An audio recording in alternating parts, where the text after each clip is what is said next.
การแต่งจริงอินทผลัมน้องเพิ่นตัดนะครับนะครับ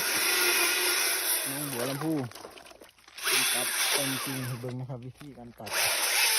เป็นแบบนี้นะครับนะใส่เลื่อยตัดอุปกรณ์ในการตัดงามันนะครับงาโดยที่มันอันนี้ก็สิตัดไว้ประมาณแต่งไว้เนื้อมันก็ตัดออกนะครับมันก็ตัดออกตัดให้เบิ่งนะครับวิธีการตัดประมาณนี้นะครับให้เบิ่งนะครับการตัดอินทผลัมแรงงานไทยในอิสราเอลนะครับเนาะพี่น้องเบิ่งมาทำงานอิสราเอลทำแต่ที่ทำแบบนี้กันนะครับเนาะการทำงาน